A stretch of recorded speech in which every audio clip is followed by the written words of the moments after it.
we're looking at the topic of what about mental illness and addictions in marriage. My name is Lee Balcom, and I'm the Internet's leading marriage expert.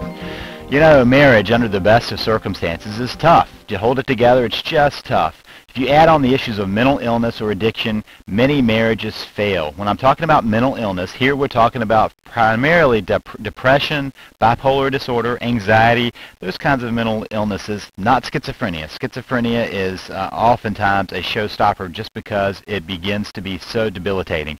So we're really talking about depression, anxiety, bipolar disorder, those kinds of issues. Addiction, we're talking about both process addiction and chemical addiction. Process addiction being things like gambling, it could be sex, it could be pornography. When we're talking about chemical, it could be any drugs or alcohol, those kinds of things. And whenever those are present, that's what we're dealing with. Understand, though, that both situations, both mental illness and addictions, can be treated and can be managed.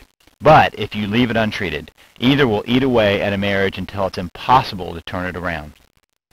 So let me be clear, one at a time. If you or your spouse suffer from an addiction, you will be unsuccessful in dealing with marital issues unless the addiction is first addressed.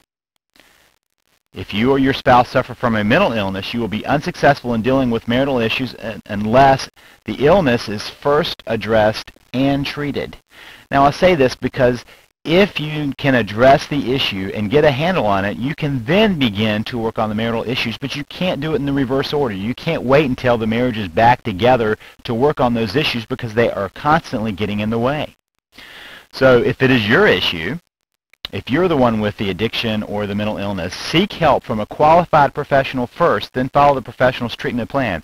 That qualified professional can be a therapist, it can be a psychiatrist, your family doctor, somebody who can help you figure out how to get treatment for the mental illness or for the addiction.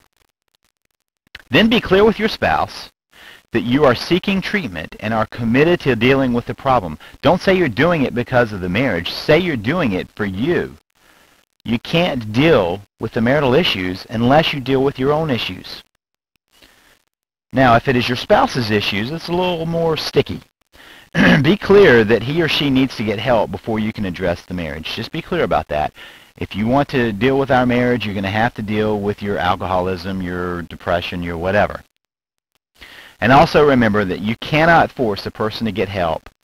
Remember that, but you also do not have to watch the family be destroyed. You may have to take action. If the person refuses to get help, you may have to take action to protect yourself, to protect your kids, to protect the family that's left. But you cannot take over. You cannot force them to get help, and you cannot take over that process. That's something they have to do for themselves.